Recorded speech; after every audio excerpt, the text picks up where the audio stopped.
ଆଜିଠୁ ସକାଳୁଆ ସ୍କୁଲ। ସକାଳ 6:30ରେ ଖୋଲିଲା ସ୍କୁଲ। 10:30 ଯାଏଁ ଚାଲିବ ପାଠପଢା। ପ୍ରଥମରୁ ଦ୍ୱାଦଶ ଶ୍ରେଣୀ ପର୍ଯ୍ୟନ୍ତ ପିଲାଙ୍କ ପାଇଁ ଲାଗୁ। ଗ୍ରୀଷ୍ମ ପ୍ରବାହକୁ ଦୃଷ୍ଟିରେ ରଖି ସରକାର ଏପରି ନିଷ୍ପତ୍ତି ନେଇଛନ୍ତି। ତ ଫ୍ରେଣ୍ଡସ୍, କଣ ରହିଛି ସମ୍ପୂର୍ଣ୍ଣ ଅପଡେଟଟି ଚାଲନ୍ତୁ ଦେଖିବା।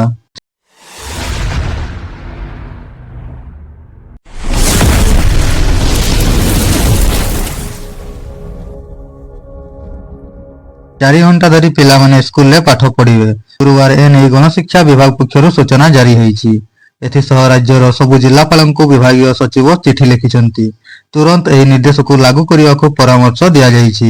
ରାଜ୍ୟରେ ଖରା ବଢୁଥିବା ବେଳେ ଏଭଳି ନିଷ୍ପତ୍ତି ନିଆଯାଇଛି। ବିଭାଗ ପକ୍ଷରୁ କିଛି ନିୟମାବଳୀ ମଧ୍ୟ ଜାରି କରାଯାଇଛି। ଯେପରିକି ସବୁ ସ୍କୁଲରେ ପର୍ଯ୍ୟାପ୍ତ ପାନୀୟ ଜଳର ବ୍ୟବସ୍ଥା ହେବ। ସ୍କୁଲ ପରିସରରେ ଥିବା ପାଇପରେ ପାଣି ଆସୁଥିବ। ସେହିପରି ସ୍କୁଲରେ ORS ପ୍ୟାକେଟ୍ ସହ ଛାତ୍ରଛାତ୍ରୀ ଓ କର୍ମଚାରୀ ଏଡ଼ିବା ଦରକାର। ଖରା ସମୟରେ ସ୍କୁଲ ବାହାରେ କୌଣସି ଖେଳକୁଦ କିମ୍ବା ଅନ୍ୟାନ୍ୟ କାମ କରିବାକୁ ମନା କରାଯାଇଛି।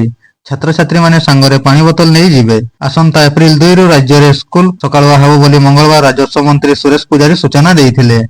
ହେଲେ ଗୁରୁବାର ଉକ୍ତ ନିଷ୍ପତ୍ତିରେ ପରିବର୍ତ୍ତନ ଆଣି ସମୟ ମଧ୍ୟ ସ୍ପଷ୍ଟ କରିଛନ୍ତି ସରକାର। ରାଜ୍ୟରେ ବଢିଥିବା ଖରାକୁ ନଜରରେ ରଖି ଗଣଶିକ୍ଷା ବିଭାଗ ପକ୍ଷରୁ ଏକ ବୈଠକ ଡକାଯାଇଥିଲା, ଯେଉଁଥିରେ ଶୁକ୍ରବାର ସକାଳୁଆ ସ୍କୁଲ ନେଇ ନିଷ୍ପତ୍ତି ଗ୍ରହଣ କରାଯାଇଛି। ତ ଫ୍ରେଣ୍ଡସ୍, ଏହା ଥିଲା ଆପଣମାନଙ୍କ ପାଇଁ କିଛି ଅପଡେଟ୍। ଯଦି ଅପଡେଟଟି ଭଲ ଲାଗିଥାଏ ତାହେଲେ ଭିଡିଓଟିକୁ ଲାଇକ୍ କରିଦିଅନ୍ତୁ ଏବଂ ଆପଣଙ୍କ ସାଙ୍ଗମାନଙ୍କ ସହିତ ସେୟାର କରନ୍ତୁ।